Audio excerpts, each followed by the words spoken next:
সবাইকে আমন্ত্রণ জানাচ্ছি এনটিভির নিয়মিত আয়োজন মার্কেট ওয়াচে। আপনাদের সাথে আছি আমি হাসিব হাসান।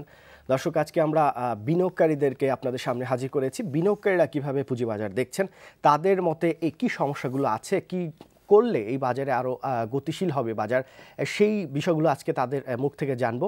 আপনারা আমাদের সাথে যোগ দিতে পারেন স্ক্রিনে দেখানো নাম্বারে ফোন করে। আমাদের সাথে আজকে স্টুডিওতে উপস্থিত আছেন AKM মিজানুর রশিদ চৌধুরী, উনি প্রেসিডেন্ট বাংলাদেশ পুঁজিবাজার বিনিয়োগকারী ঐক্য পরিষদ। মিজান ভাই, আপনাকে স্বাগত জানাচ্ছি। আমাদের সাথে আরও আছেন কাজী আব্দুর রাজ্জাক, যিনি সাধারণ সম্পাদক বাংলাদেশ পুঁজিবাজার বিনিয়োগকারী ঐক্য পরিষদ। রাজ্জাক ভাই, আপনাকে স্বাগত। আমাদের সাথে আরও যোগ দিয়েছেন চিটং থেকে MA কাদের, যুগ্ম আহ্বায়ক ইনভেস্টর্স ফোরাম অব চিটং। কাদের ভাই, আপনাকে স্বাগত জানাচ্ছি। মিজান ভাই, আপনাকে দিয়ে শুরু করতে চাই। 2010-এর পুঁজিবাজার ধসের পর আপনারা বেশ মাঠে ছিলেন, মানে যদিও পুঁজিবাজার নিয়ে আসলে আর্থিক প্রতিষ্ঠান বা আর্থিক খাত নিয়ে এভাবে মাঠে থেকে কতটুকু দাবি আদায় করা যায় সেটি নিয়ে প্রশ্ন আছে, কিন্তু আপনারা ছিলেন, সচেষ্ট ছিলেন, বিনিয়োগকারীদের স্বার্থে কথা বলেছেন। তো এখন বাজার একটা পর্যায়ে চলে এসেছে, 1000 কোটি টাকার উপরে টার্নওভার হচ্ছে, অনেকটা স্টেবল মার্কেট। তা আপনাদের কি মনে হয় যে এই বাজারে এখনও কোনো সমস্যা আছে কিনা, যে সমস্যাটা সমাধান করা দরকার দ্রুত? আমি একটু সময় নিয়ে বলবো। জি, 2010 সালের অব্যবহিত পর থেকে বর্তমানে প্রেক্ষাপট পর্যন্ত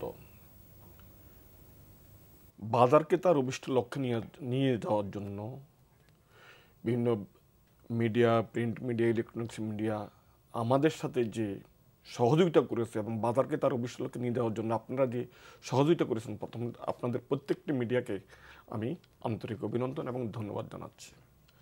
আমরা যে কাজটা করেছিলাম সেটা হলো কি, বাজার একটি ঘটনা ঘটে গেছে, সেই ঘটনাকে জানিয়ে দেওয়া দায়িত্ব কার? সরকারের। আমরা শুধু জনগণকে জানিয়ে দেওয়া, সরকারি জানিয়ে দেওয়া, আমাদের যে ঘটনাগুলো ঘটেছে এগুলো প্রকাশ করার জন্য। আমরা সেই মুহূর্তে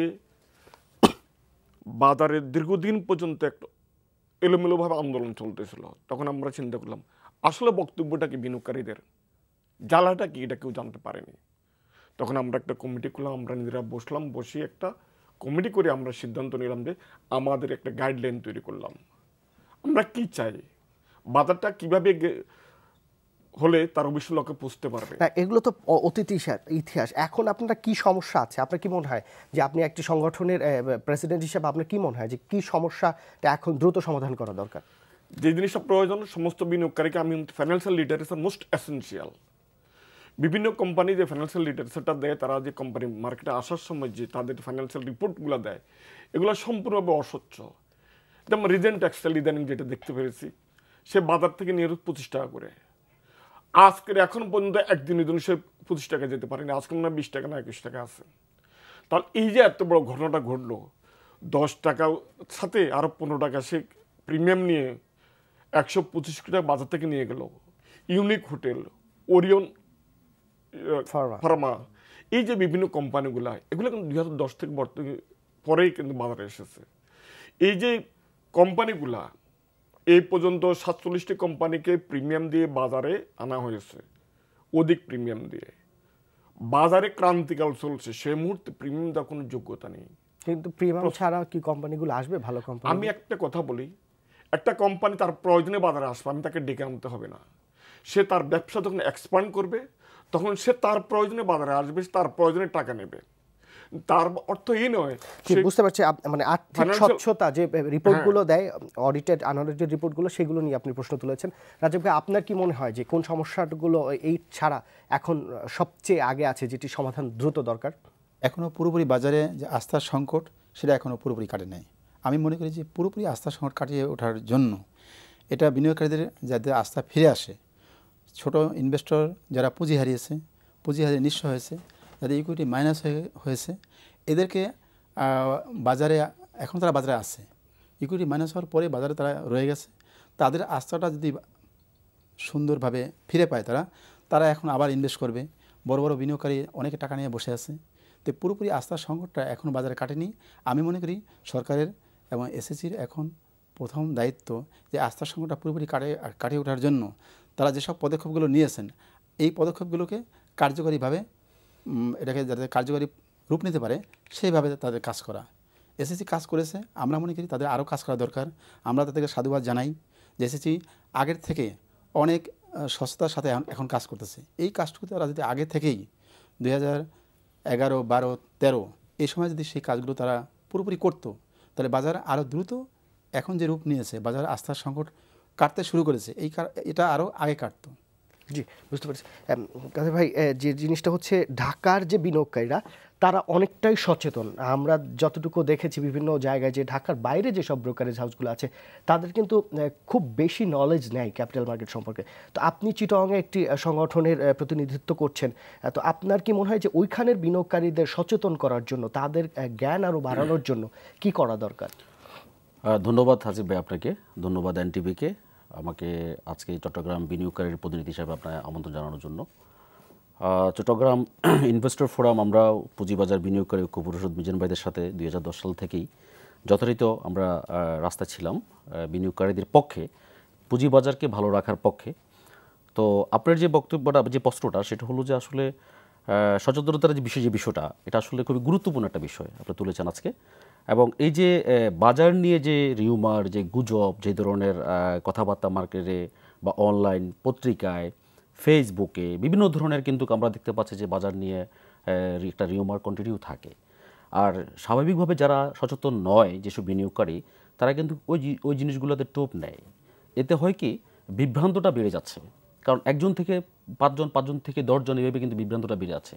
আর সচেতনতার যে বিষয়টা বলছেন আপনি, সেটা হলো যে আমি গতকালকেও দেখেছি কয়েকটা পত্রিকাতে যে সিকিউরিটি এক্সচেঞ্জ কমিশন বর্তমানে ওনারা বেশ ভালো ভূমিকা রাখছেন এখন, যে সচেতন করার জন্য বিভিন্ন জায়গায় কিন্তু অ্যাওয়ারনেস প্রোগ্রাম করার চেষ্টা করছেন।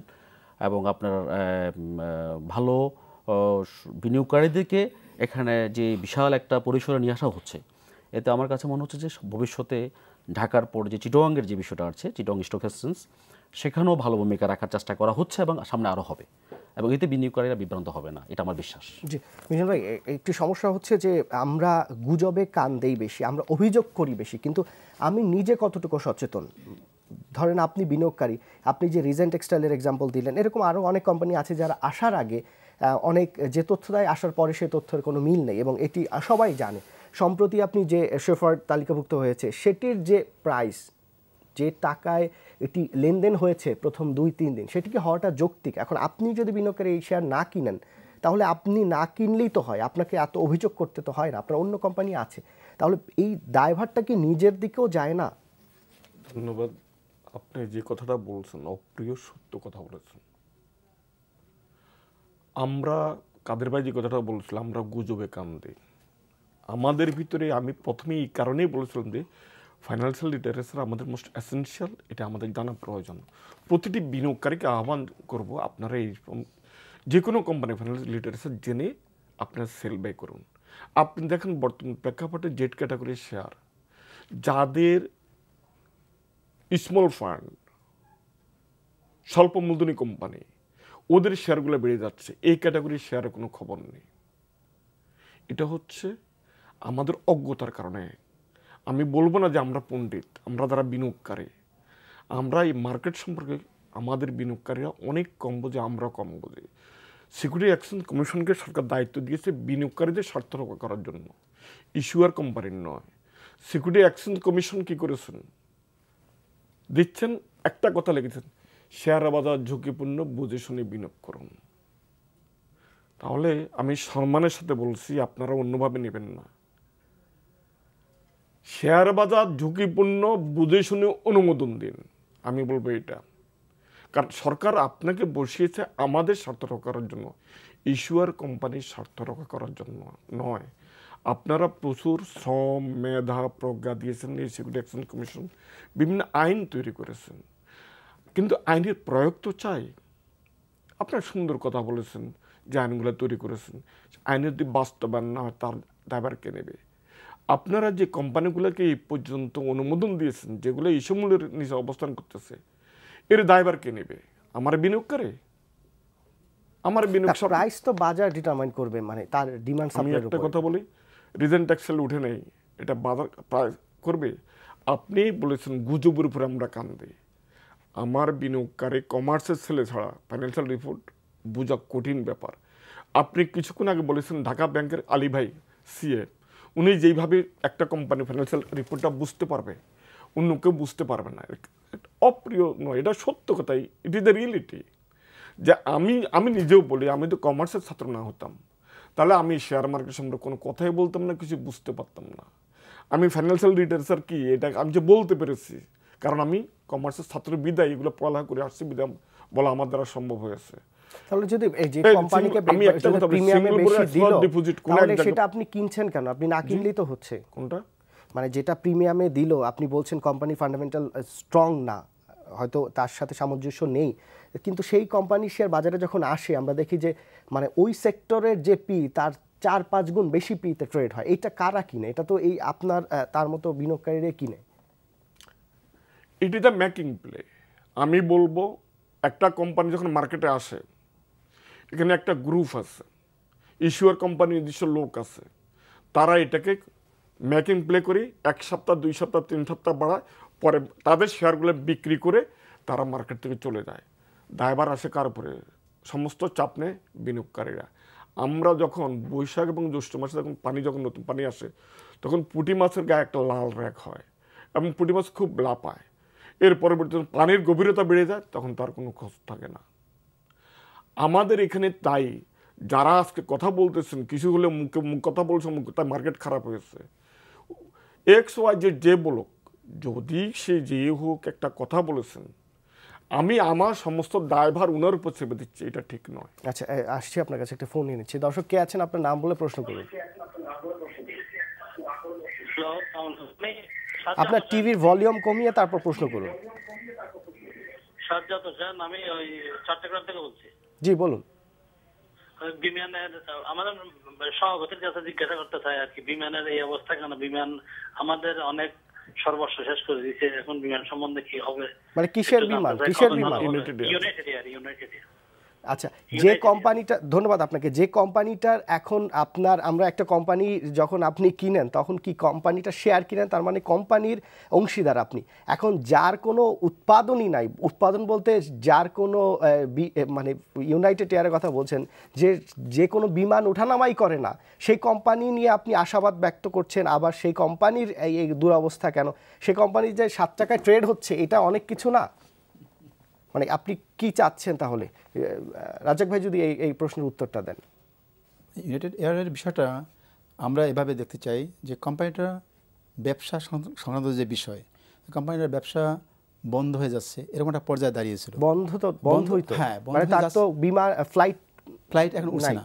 তো ফ্লাইট যখন উঠছে না, সেই কোম্পানিটার শেয়ার এখন প্রাইস 4 টাকা থেকে 5 টাকা 6 টাকা 7 টাকা পর্যন্ত উঠেছে। এখন এসএসসির উচিত, আমি মনে করি যে এই কোম্পানিটার বিষয়টা সকল বিনিয়োগকারীদের জানানো, যে কী অবস্থানে আছে, সেই কোম্পানিটাকে এখন ব্যবসাটা চালু আছে কিনা। আমরা শুনতে যে বিমান উঠছে না, তো উঠছে না, কবে উঠবে বিমান, বা এসএসসির কোনো এই ব্যাপারে পদক্ষেপ আছে কিনা, কোম্পানিটাকে ভালো করবে কিনা।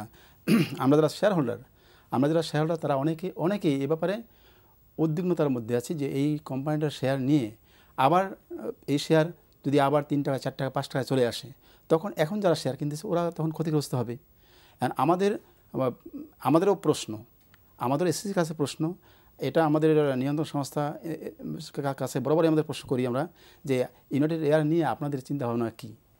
এবং আমরা এসএসসি চেয়ারম্যানকে একবার আমি সরাসরি বলেছি যে স্যার, এটার ব্যাপারে আপনাদের সিদ্ধান্তটা যদি আমরা বিনিয়োগকারীদেরকে জানাতে পারি, বা আপনারা একটু জানিয়ে দেন যে ইউনাইটেড এয়ারের অবস্থা এই অবস্থায় আছে। অনেকের কাছে এখন প্রচুর শেয়ার তারা এখনও ধরে আছে, যারা 10 টাকা 12 টাকা 15 টাকা 18 টাকা শেয়ার কিনেছিল, তারাও কিন্তু শেয়ার ওই 5 টাকা 6 টাকা শেয়ার নিয়ে। তার মানে একটি বিষয় এখানে ক্লিয়ার, যে অধিকাংশ বিনিয়োগকারীরা সচেতন হলে অনেক বিনিয়োগকারী এখনো সচেতন না। ভাই, যে জিনিসটা হচ্ছে এই আপনি যে বিনিয়োগকারীর প্রশ্ন শুনেই বুঝতে পারছেন, চিটং থেকে এই যে একটা বিষয় কিন্তু স্পষ্ট, তার ধারণা কম, হয়তো সে ধারণা নিচ্ছেন না। এরকম ইউনাইটেড এয়ার কেন, আরো অনেক কোম্পানি আছে যেগুলো উদ্যোক্তারা নিজেরাই শেয়ার ব্যবসা করেন। একটি গ্রুপ আছে টেক্সটাইল গ্রুপ, যেটির মামলা চলছিল, ডিভিডেন্ড দিল। এই বিষয়গুলো যদি আপনি না জানেন, এসএসসি আপনাকে কতটা জানাবে? এই নিয়ন্ত্রক সংস্থার কাজ তো আপনাকে প্রতিনিয়ত জানানো না। আপনি যে কোম্পানির শেয়ার কিনছেন সেই কোম্পানি সম্পর্কে খোঁজ খবর নেওয়া তো আপনার দায়িত্ব। আপনার কি মনে হয়? না ঠিক আছে, এটা আসলে যে দর্শক যিনি ফোন করছেন চিটং থেকে, আসলে এরকম ফোন আমাদের কাছে প্রায় আসে বিভিন্ন কোম্পানির ইনফরমেশান নিয়ে। সেটা হলো যে এসএসসির যে বিষয়টা, সেটা হলো যে যারা জাকবা যেটা বলেছেন যে আসলে বিনিয়োগকারীরা তো বিনিয়োগ করে কোনো না কোনো জায়গাতে, কোনো না কোনো প্রোডাক্টে, কোনো না কোনো শেয়ারে। এখন ভালো মন্দর যে বিষয়টা সেটা আপনি বলছেন যে কোনো কোম্পানি বন্ধ হয়েছে, উৎপাদন নেই, ডিভিডেন্ড দিয়েছে। আমি জানি না, ইউনাইটেড এয়ার মেবি 10% বোধহয় ডিক্লারেশন ছিল, ওদের স্টক ছিল, বাট ওরা কিন্তু শুধুমাত্র ওদের অপারেশন বন্ধ হওয়ার কারণেই কিন্তু জেড ক্যাটাগরিতে আছে। তো আসল কথা হলো যে এখন যে কোম্পানিটা জেড ক্যাটাগরিতে আছে সেটা আমার টোটালি আমার দায়িত্ব নিয়ে আমাকে কিনতে হবে, এটা আমি এই রিস্কটা নিতে হবে, এটা রিস্ক নেওয়ার দায়িত্ব কিন্তু আমার। কারণ আমি যে কোম্পানিটা ডিভিডেন্ড দিচ্ছে কন্টিনিউ, সেটা যদি না কিনে থাকি, সেটা কিন্তু আমি কিনছি না, আমি কিনছি। আপনি অন্যকে দোষ দেওয়ার আগে নিজের দোষটা ভাবা উচিত। আসছি একটা ফোন নিয়ে। দর্শক কে আছেন, আপনার নাম বলে প্রশ্ন করুন, আসছি আপনার কাছে। আসসালামু আলাইকুম, আমি আসলাম মোর্শেদ বলছি, আমি ইনভেস্টর ফোরাম অফ চিটাগাং এর কনভেনার। জি ভাই বলুন। প্রথমে আমি আমাদের তিনজন আলোচককে অভিনন্দন জানাচ্ছি। অনেক দুঃসময়ে আমরা সবাই একসাথে ছিলাম, মাঠে ছিলাম, যদিও বা মাঠে থাকার প্রয়োজন নিয়ে আপনাদের বিশেষ বিশেষ অভিজ্ঞ মানুষরা নানান রকমের কথা বলে থাকেন, আমাদের প্রয়োজনীয়তা কি ছিল। কিন্তু বাস্তব সত্য হচ্ছে যে আমরা সবাইকে চেষ্টা করেছি, সরকারকে চেষ্টা করেছি এই উপলব্ধিটাকে দেওয়ার জন্য যে পুঁজিবাজার নিয়ে আপনারা ভাবুন। শেষ পর্যন্ত সরকার আমাদের কথাই শুনেছেন, অনেক দেরিতে শুনেছেন। 5 বছর আগে যদি আমাদেরকে নিয়ে একটু চিন্তা করতো, তাহলে আমরা 5 বছর ধরে ক্ষতিগ্রস্ত হতাম না। আমি প্রথমে আপনার মাধ্যমে যারা আসছেন আলোচক তাদেরকে মোবারকবাদ জানাচ্ছি, আপনাকেও মোবারকবাদ জানাচ্ছি। যে প্রশ্নটা নিয়ে আপনি আলোচনা করছেন সেটা হচ্ছে বিনিয়োগকারীরা কেন নতুন শেয়ার গুলো কিনছে। এই তো আমার কথা হচ্ছে, আপনি জায়গা কেন করে দিচ্ছেন এদেরকে যদি আপনারা জায়গা করে দেওয়ার আগে যদি একটু চিন্তা ভাবনা করতেন, তাহলে কিন্তু বিনিয়োগকারীরা ক্ষতিগ্রস্ত হতো না। আমাদেরও যেমন দোষ আছে, আমরা স্বীকার করছি, আমরা সাধারণ বিনিয়োগকারীরা সবাই তো আর শিক্ষিত না, এখানে বিভিন্ন ক্যাটাগরির মানুষ আসবে, এটা স্বাভাবিক। কিন্তু যারা শিক্ষিত মানুষ, চেয়ারে বসে যারা এক একটা পোর্টফোলিও নিয়ে আসছেন, যাদের কিছুই নাই, গ্রিনফিল্ড, এদেরকে এদেরকে যখন মাঠে নিয়ে আসবেন, এরা 10 টাকার শেয়ার যখন 30 টাকা হবে, আপনি শিক্ষিত লোকদেরকে কিছু বলবেন না, যারা অভিজ্ঞ লোক, যারা টেবিলে বসে এগুলো গ্রিনফিল্ড গুলোকে অ্যালাউ করছে, এদের কি কোনো অপরাধ নেই ভাই? জি বুঝতে পেরেছি আসলাম ভাই, আপনাকে ধন্যবাদ আমাদের সাথে যোগ দেওয়ার জন্য। রাজা ভাই, এই প্রশ্নের উত্তর যদি আপনি দিতে চান বা সাথে যোগ করতে চান, যে আপনারা সবাই বলছেন বা অনেকেই বলছে রেগুলেটরদের ভূমিকা আছে এখানে। রেগুলেটর মানে বিএসইসি কিন্তু বলছে এই দায়ভার হচ্ছে মার্চেন্ট ব্যাংকগুলো যারা কোম্পানিগুলোকে নিয়ে আসছে, কারণ এখানে ডিসক্লোজার বেস, তারা যে তথ্য দেয় মার্চেন্ট ব্যাংকগুলো তার উপর ভিত্তি করে তারা অনুমোদন দেয়। তো সেক্ষেত্রে মার্চেন্ট ব্যাংকগুলোর মানে ভূমিকাটাই তো এখানে সবচেয়ে বড়, এবং সেটা নেগেটিভ ভূমিকা দেখছে অনেক ক্ষেত্রে। জি ধন্যবাদ। আমি বলতে চাচ্ছি এটা যে মার্চেন্ট ব্যাংকের পাশাপাশি মার্চেন্ট ব্যাংকের ভূমিকা আছে বড়। তারা একটা কোম্পানিকে বাজারে এনে দেওয়ার জন্য ইস্যু ম্যানেজার হিসেবে তারা কাজ করে। এখন একটা ইস্যু ম্যানেজারের যে দায়িত্ব, সেই দায়িত্বটা তারা ঠিকমতো পালন করছে কি না, এটাও দেখার দায়িত্ব কিন্তু এসএসসির। একটা কোম্পানির প্রসপেক্টাস যখন জমা দেয় সেটা সঠিক হলো কি না, এটা তদন্ত করার জন্য, এটা মনিটরিং করার জন্য এসএসসির আলাদা টিম থাকা প্রয়োজন। আমি মনে করি তাদের লোকবল যদি কম থাকে, লোকবল বাড়াতে হবে, যে ওই কোম্পানিটা টোটাল কোম্পানিটার সব কিছু জেনে শুনে এবং শুধুমাত্র ইস্যু ম্যানেজারদের উপরে নির্ভর না করে এসএসসিরও আলাদাভাবে এটা মনিটরিং করে তারপরে কোম্পানিটাকে অনুমোদন দিতে হবে। এবং কোম্পানির অনুমোদন দেওয়ার পূর্বে এসএসসির এটা পত্রিকার মাধ্যমে বা আপনাদের মাধ্যমে, বাজার তো একটা গতি চলে আসছে। এখন আপনারা যারা আছেন দীর্ঘদিন ধরে বাজারে আছেন, অনেকেই পুঁজি হারিয়েছেন, কিন্তু আবার অনেকে যারা নতুন আসছেন তারা কিন্তু অনেকেই পুঁজি তৈরি করছেন। গত 3-4 মাসে আমি অনেক বিনিয়োগকারী দেখেছি যারা নতুন বিনিয়োগকারী, যাদের নলেজ আছে ক্যাপিটাল মার্কেট, মানি মার্কেট সম্পর্কে, তারা কিন্তু অনেক ভালো করছেন। কিন্তু যারা পুরনো বিনিয়োগকারী আছেন তাদের যে 2010 বা তার আগের যে ধারণা ছিল, সেই ধারণা ভিত্তিতে এখন যদি ট্রেড করে নতুন যাদের সাথে পারাটা কিন্তু একটু মুশকিল হয়ে যাবে। তো এই যে মানে বাজারের তালের সাথে, গতির সাথে যদি তাল মিলে চলতে হয়, তাহলে কি করতে হবে? পুঁজি ফেরত পাওয়ার জন্য কি করতে হবে? নতুন পুঁজি বাড়ানোর জন্য কি করতে হবে? এখানে দুইটা সেক্টর আপনি করেছেন, একটা হলো পুরনো বিনিয়োগকারী আর একটা হলো নতুন বিনিয়োগকারী। মার্কেট বর্তমানে যেখানে অবস্থান করতেছে এর চেয়ে নিচে নামা তো আর জায়গায় নেই। এখন যে কিনুক না কেন, নতুন যারা বিনিয়োগ করবে এরা ভালো ব্যবসা করবে, এটাই স্বাভাবিক।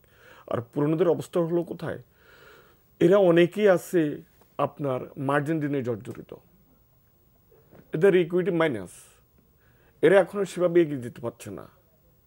বাট কোনো প্রকারে বেঁচে আছে।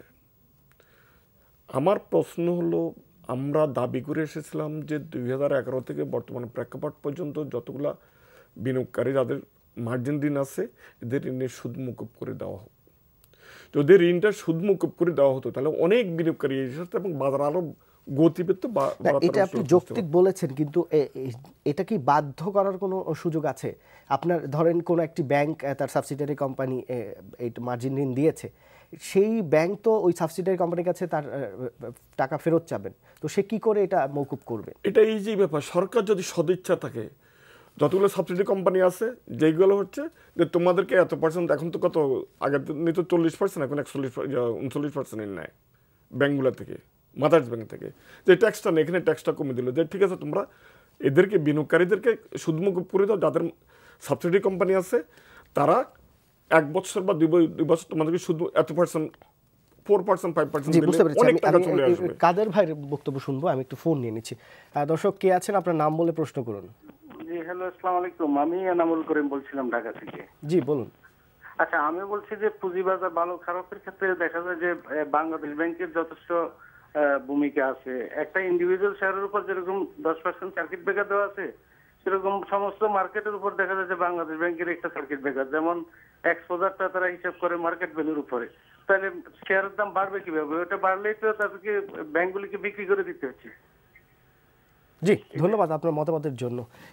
এই ব্যাপারে যদি একটু বলেন, এবং মার্জিন ঋণের ব্যাপারে আপনার মতামত কি? আপনারা চিটাগাংয়ে যারা আছেন তারা কি ভাবছেন? আমরা আসলে সাকিব ভাই, দর্শক যে ফোনটা করেছে বাংলাদেশ ব্যাংক নিয়ে, এবং আপনি যে মার্জিন ঋণের যে বিষয়টা আলোচনা করেছেন সেটা আসলে খুবই গুরুত্বপূর্ণ। কিছুদিন আগেও আমরা এরকম একটা ইনফরমেশন পেয়েছি যে মানে সেটা রিউমারও হতে পারে, বাট অনেক সময় পত্রিকাও দেখেছে সেটা হলো যে বাজার যখন আপ ট্রেন্ডের দিকে যাচ্ছে আস্তে আস্তে করে, যখন 2100 কোটি টাকা 2000 কোটি টাকা টার্নওভার প্রায় হয়ে গেছে বা কাছাকাছি, তখন কিন্তু ওটা রিউমার ছিল মার্কেটে যে যারা যেসব ফুডগুলো ছিল মার্জিন ঋণে তারা সব সেল প্রেশার ছেড়ে চলে যাচ্ছে। তার মানে এই যে একটা সিস্টেম, মানে আমার কথা হলো যে বাংলাদেশ ব্যাংকের সিস্টেমটাকে আমরা অবশ্যই সাধুবাদ জানাবো বিনিয়োগকারীদের স্বার্থে, কিন্তু যদি স্পেসিফিকলি আমি মার্জিন ব্যাংকেরটাই চিন্তা করি এখন, যে আমার মার্জিন ব্যাংকে সেভ করতে হবে, আমার এই প্রতিষ্ঠানটাকে সেভ করতে হবে, তাহলে সাধারণ বিনিয়োগকারীদের অবস্থাটা কী হবে? সবাইকে মিলে কিন্তু সবাই সম্মিলিতভাবে কিন্তু আমরা বিনিয়োগ করি। এখানে যেমন বড় বিনিয়োগকারী, বিদেশি ফরেন বিনিয়োগকারী আছেন, এখানে যেমন ক্ষুদ্র বিনিয়োগকারী আছেন, আপনার যখন আপনার দীর্ঘ বিনিয়োগকারী আছেন, লং টাইম বিনিয়োগকারী, সবাই কিন্তু বিনিয়োগকারী।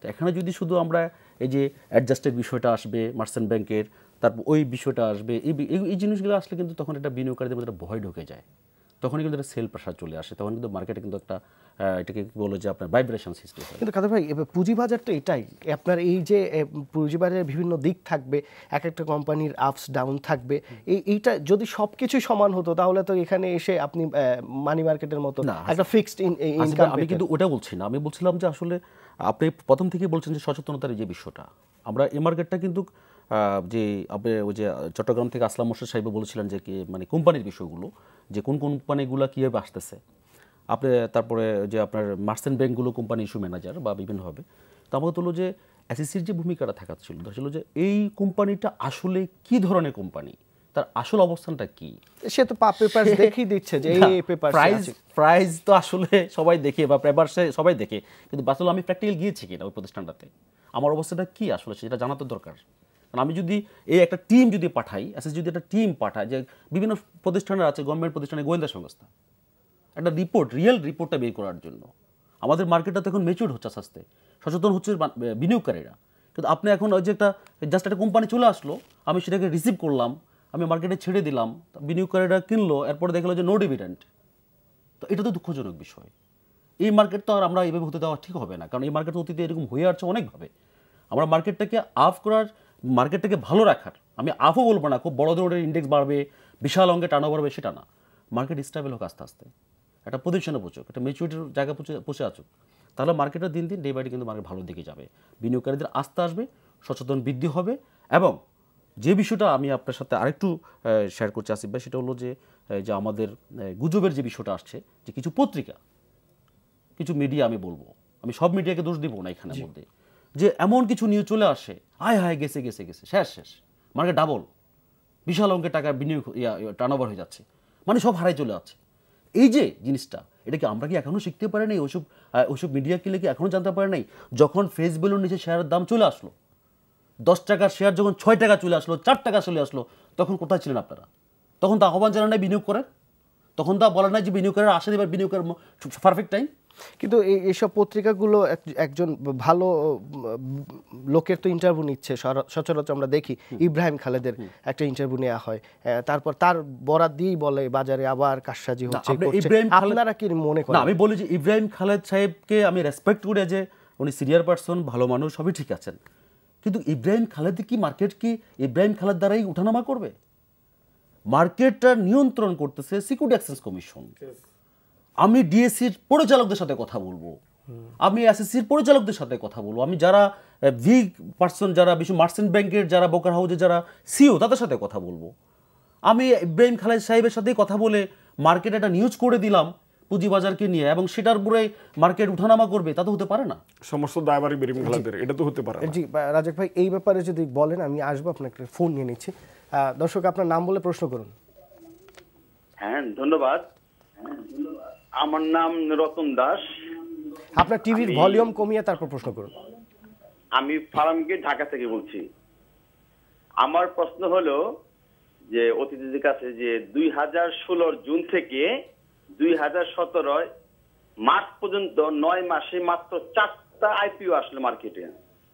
এত বড় পরিসরে এত কম আইপিও 4 বছরে পর্যালোচনা করে দেখলাম যে এত কম আইপিও আর কোনো বছরে আসে নাই। এর কারণটা আমি একটু জানতে চাচ্ছি। না জি, এখানে ধন্যবাদ আপনার প্রশ্নের জন্য, কিন্তু আপনারা যখন আইপিও বেশি আসে তখন বলেন আইপিও বেশি আসলো কেন, কম আসছে যখন তখন বলছেন যে কেন কম আসছে। হয়তো বিএসসি এখন আপনারা যে বিভিন্ন সময় বলেন দেখে শুনে, হয়তো দেখে শুনেই তারা দিচ্ছে, এই কারণে হয়তো ভালো কোম্পানিগুলো পাচ্ছে না, এই কারণে দিচ্ছে না। রাজাক ভাই, আগের যে জায়গাটা ছিলেন, এবং আরেকটি বিষয় অ্যাড করি, আপনার যে বিনিয়োগকারীরা সবাই একটু অভিযোগ করেন যে আরেকটি বিষয় বাজারে সবচেয়ে বেশি আলোচনায় আসে, সেটি হচ্ছে বাংলাদেশ ব্যাংক। দুটো বিষয় আসে, একটা বিষয় আসে একজন ব্যক্তির নাম, দু একটা পত্রিকা তাকে নিউজ করে তাকে দিয়ে, আরেকটি আসে এই যে বাংলাদেশ ব্যাংক। আপনারা এই দুটি বিষয়কে কেন এত প্রাধান্য দিচ্ছেন? আপনি তো শেয়ার কিনছেন, কোনো একটি কোম্পানির অংশ কিনছেন, সেই কোম্পানিটা ভালো খারাপ সেটা দেখবেন, আপনারা এই গুজব বা এই দুটো বিষয়কে এত প্রাধান্য কেন দেয় বিনিয়োগকারীরা? ধন্যবাদ হাসিফ ভাই। আমারও একই প্রশ্ন থাকে যে বিনিয়োগকারীদের একটা কোম্পানি সম্পর্কে দেখে শুনে বিনিয়োগ করতে হবে। ওই কোম্পানিটার অ্যানুয়াল রিপোর্ট পর্যালোচনা করে, কোম্পানিটার পরিচালনা পরিষদে কারা আছেন, কোম্পানিটার বার্ষিক আয় ব্যয় কীরকম, এটা হিসাব কিতাব করে কোম্পানির সম্বন্ধে খোঁজখবর নিয়ে বিনিয়োগ করবে। আর বাংলাদেশ ব্যাংক অথবা ইব্রাহিম খালেদ সাহেব অথবা পুঁজিবাজার বিশেষজ্ঞ আরও অনেক ব্যক্তি আছেন, আমি মনে করি যে অযাচিত কোনো কথাই এই বাজারের জন্য ভালো নয়। বাংলাদেশ ব্যাংকে আমরা গুরুত্বের সাথে মূল্যায়ন করি এবং শেয়ার বাজারের জন্য তারা যথেষ্ট ভালো ভূমিকা রাখবেন, এটাই আমরা সবসময় আশা করে আসছিলাম। তো মাঝে মাঝে বাংলাদেশ ব্যাংক তাদের জায়গা থেকে সরে আসেন, যেটা তাদের বলা উচিত না, তারা ওটা বলে ফেলেন। আপনার গত 3-4 মাস আগের ঘটনা আমি বলি, যে বাংলাদেশ ব্যাংক নিয়ে একটা বিশাল তোলপাড় সৃষ্টি হলো, যে বাংলাদেশ ব্যাংক কী বলেছে, গভর্নর কী বলেছেন, এটা নিয়ে বাজারে একটা রিমারও ছড়াচ্ছেন, এবং উনি বলেছেন ঠিক বলেছিলেন, এটাও সত্য। কিন্তু আমরা বলতে চাই যে এত কড়াকড়ি, এত চাপাচাপি, বেশি কড়াকড়িও ভালো না, আবার ধরুন একেবারে শিথিল অবস্থা ভালো না। মনিটরিং থাকবে, কিন্তু সেটা মধ্যম পর্যায়ে থাকবে, সঠিক যেটা সেটাই হোক। কিন্তু আপনার বেশি কড়াকড়ি দিয়ে একটা বেশি উল্টোপাল্টা কথা বলে এই বাজারকে, আপনার বাজারের গতিটাকে নিম্ন দিকে নিয়ে আসা, এটা কোনো মানি হয় না। এবং কতিপয় ব্যক্তি যারা কথা বলেন বাজার নিয়ে, এখন বাজার ভালোর দিকে যাচ্ছে, বাজার অনেক কষ্ট করে।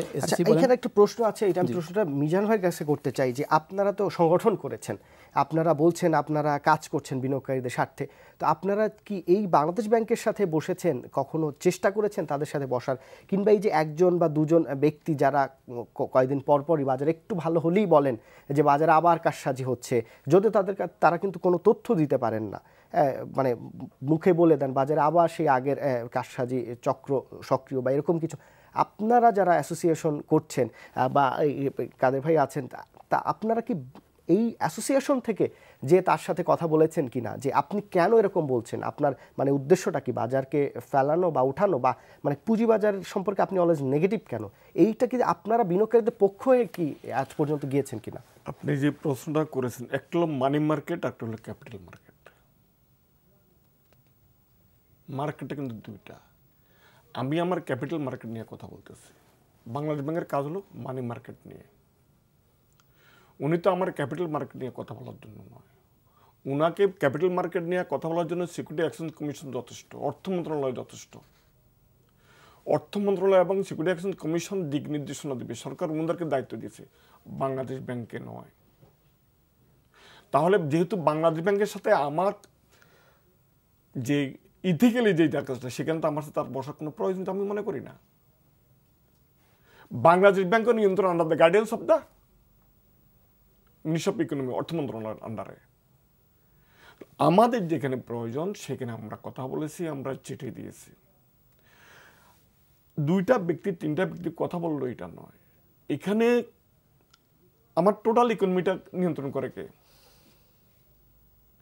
আমার ক্যাপিটাল মার্কেটটা কি কাজ করে, মানি মার্কেটটা কি কাজ করে, এটা আমাকে বুঝতে হবে। ক্যাপিটাল মার্কেটের ফাংশনটা কি, মানি মার্কেটের ফাংশনটা কি, এটা বুঝতে হবে। তবেই আমি আমার কথা বলা উচিত বলে আমি মনে করি।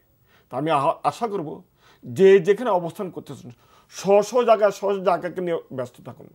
ব্যাংকগুলো আজকে দেওয়ালের তো, আজকে পত্রিকা ইয়াতে প্রথম আলোতে দেখলাম সোনালী ব্যাংক, অগ্রণী ব্যাংক, জনতা ব্যাংক, রূপালী ব্যাংক, বেসিক ব্যাংক, 5টা ব্যাংকের মূলধনের ব্যাপারে আজকে অর্থ মন্ত্রণালয় বসবে। আপনি আপনার ঘর সামলান, আমার মার্কেটের জন্য সিকিউরিটি এক্সচেঞ্জ কমিশন রয়ে গেছে।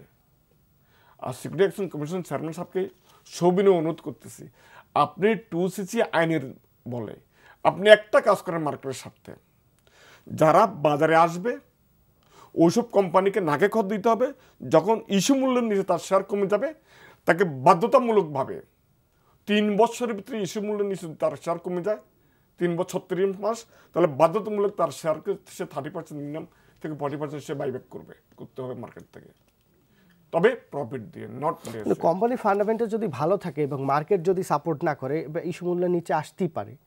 আমার মার্কেট যদি ভালো থাকে আমার ইস্যু মূল্যের উপরেও যেতে পারে। আমার বিনিয়োগকারী কিন্তু আমি বলবো না যে সবাই শিক্ষিত। আপনি পর্যাপ্ত জ্ঞান না নিয়ে ক্যাপিটাল মার্কেটে আসাটা কি ঠিক?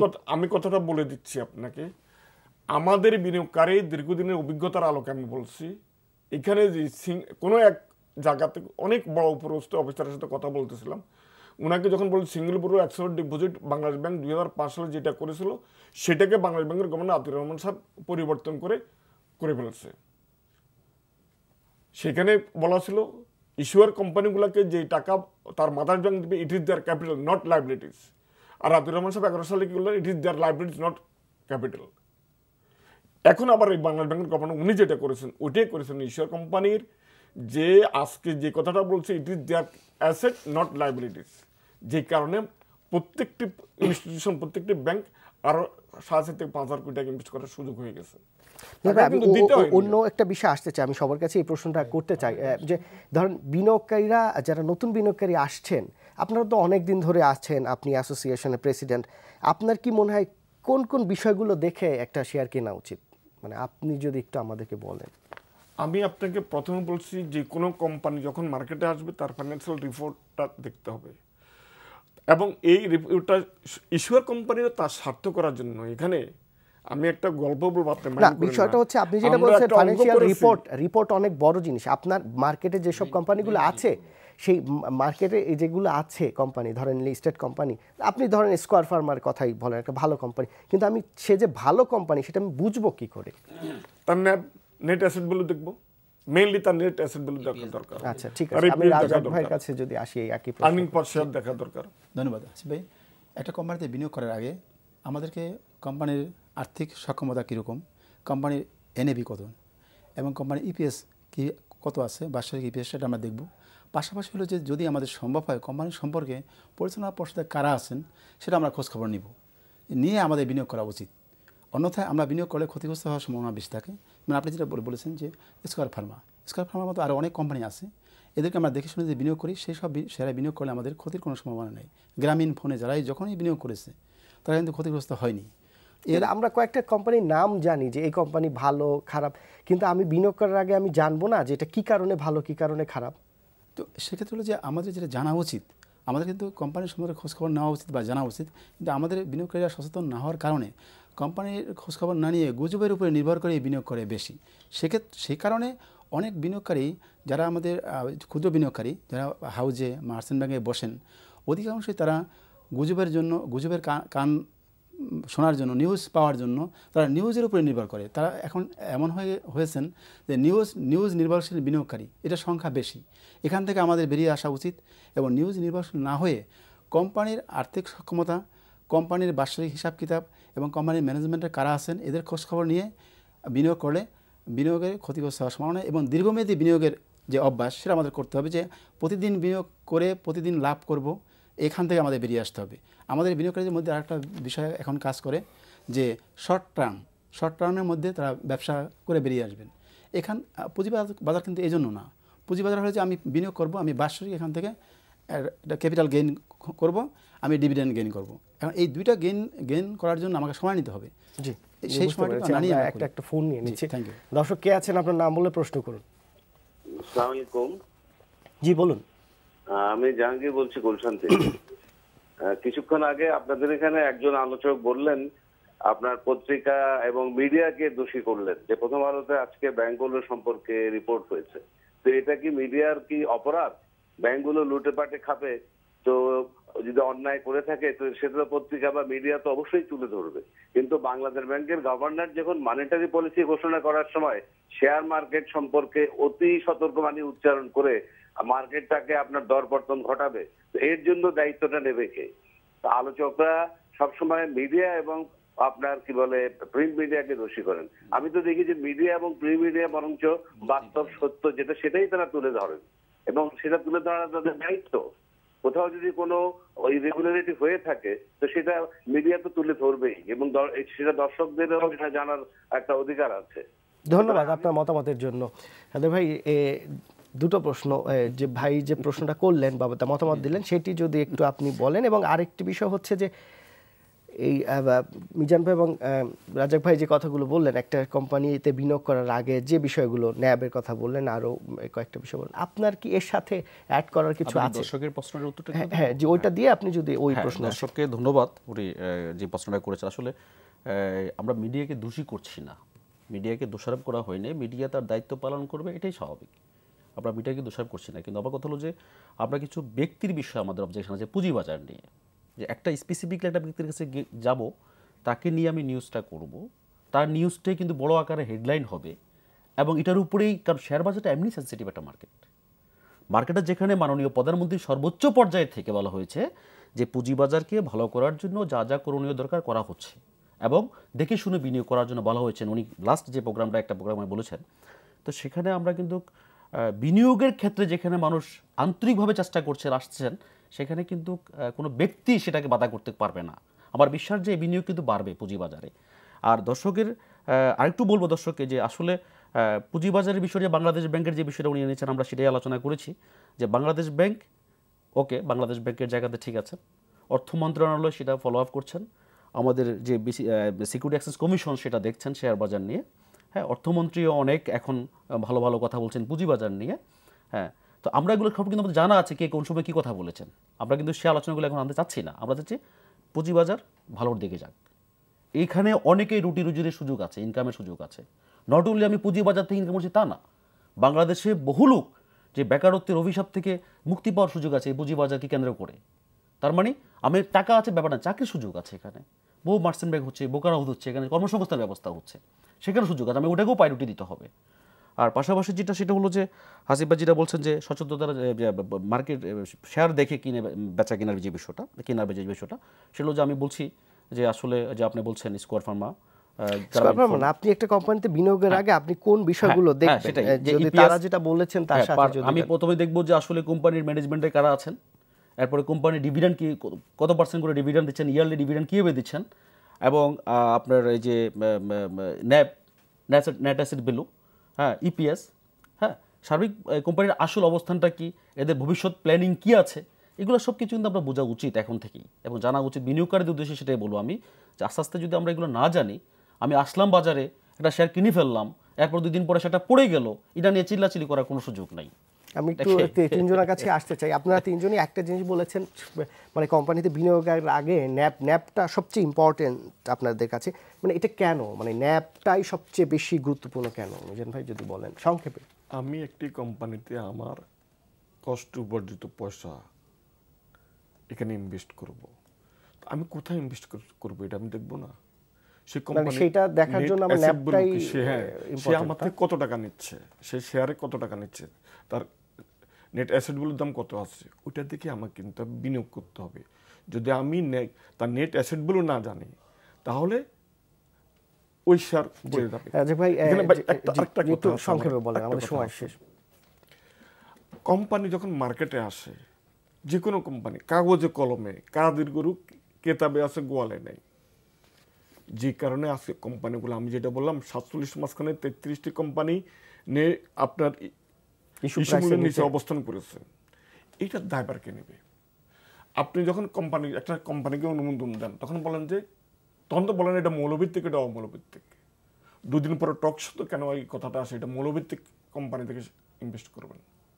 তাহলে আমি সবিনয় অনুরোধ করব নিয়ন্ত্রক সংস্থাকে, সরকার আপনাদেরকে বসিয়েছে আমাদের বিনিয়োগকারীদের স্বার্থ রক্ষা করার জন্য। আপনারা আপনি তো বলেন বিনিয়োগকারীদের স্বার্থ রক্ষার বিষয়টা যে ন্যাপ দেখে কিনলেই তো আমার হচ্ছে, তাহলে ন্যাপ কাগজে কলমে যেটা আছে ফিজিবিলিটি স্টাডি করতে হবে। রাজাক ভাই যে এই ফিজিবিলিটি স্টাডি করে দেখতে হবে। রাজাক ভাই যদি এই ন্যাবের বিষয়টি বলেন, যে একটি কোম্পানি আপনি কিনলেন 10 টাকার ফেস ভ্যালুর, একটি তার ন্যাব আছে 130 টাকা, এখন 130 টাকা আপনি কিনলেন বা 120 টাকায় কিনলেন, কিন্তু তার ইনকাম নাই, তার আর্নিং গ্রোথ নাই, তাহলে আপনি ওই ন্যাপটা দিয়ে কি হবে? একটা কোম্পানির সম্পদ আছে, সম্পদ ইউটিলাইজ করলে কিন্তু তার আর্নিং হবে। যদি সম্পদকে সে ইউটিলাইজ করতে পারে, কোম্পানিটা যদি রানিং থাকলে তার আর্নিং হবে। এখন কোম্পানি যদি নেট অ্যাসেট ভ্যালু থাকে, সেক্ষেত্রে ওই কোম্পানি 1 মাস 2 মাস 3 মাস 6 মাস পরে কিন্তু অবশ্যই তার আর্নিং বাড়বে, এটাই স্বাভাবিক। কারণ কোম্পানি যখন নেট অ্যাসেট ভ্যালু থাকবে, সেই অ্যাসেটটা সে তো কাজে খাটাবে, সে অ্যাসেট নিয়ে সে বসে থাকবে না, সে কারণে অ্যাসেটটা গুরুত্বপূর্ণ বেশি। একদম 30 সেকেন্ডে যদি এই ব্যাপারে আপনার মতামত বলেন। আমিও হাসিব ভাই যেটা বলবো সেটা হলো যে, আমি প্রথমে বললাম যে সেই কোম্পানিটা ডিভিডেন্ড কীভাবে দিচ্ছে ইয়ারলি, তার ইপিএসটার অবস্থানটা কি, এটা কি গ্রোথলি বাড়ছে না কমছে, হ্যাঁ, তারপরে তার কোম্পানির পরিচালক পরিষদে কারা আছেন, এই পার্সনগুলো কেমন, তাদের বিজনেসের অবস্থানটা কি, আসলে মানে একটা ফলো আপ দেখা উচিত কোম্পানিটাকে নিয়ে, দেন তারপরে বিনিয়োগ করা উচিত আমার মতে। জি, মিজান ভাই, রাজ্জাক ভাই এবং কাদের ভাই, আপনাকে ধন্যবাদ আমাদেরকে সময় দেওয়ার জন্য। দর্শক, এই শেয়ার বাজারের একটি শ্রেণীর বিনিয়োগকারীদের প্রতিনিধিত্ব করেন এরা, চিটাগং থেকে এসেছেন, ঢাকার আছেন, তারা যে কথাগুলো বললেন আপনারাও সেটি মূল্যায়ন করবেন, এবং বিনিয়োগকারীরা যারা সত্যিকারে বিনিয়োগকারী, যারা দেখে শুনে বুঝে বিনিয়োগ করেন, কোনো শেয়ারে বিনিয়োগ করেন, তাদের বিনিয়োগটা কতটা ঝুঁকি মুক্ত, আর যারা গুজবে বিনিয়োগ করেন তাদেরটা কতটা ঝুঁকিপূর্ণ, সেটি আপনারাই বিবেচনা করবেন। আমাদের সাথে থাকার জন্য ধন্যবাদ। আগামীকালকে আবার দেখা হচ্ছে, সে পর্যন্ত সবাই ভালো থাকবেন। আল্লাহ হাফেজ।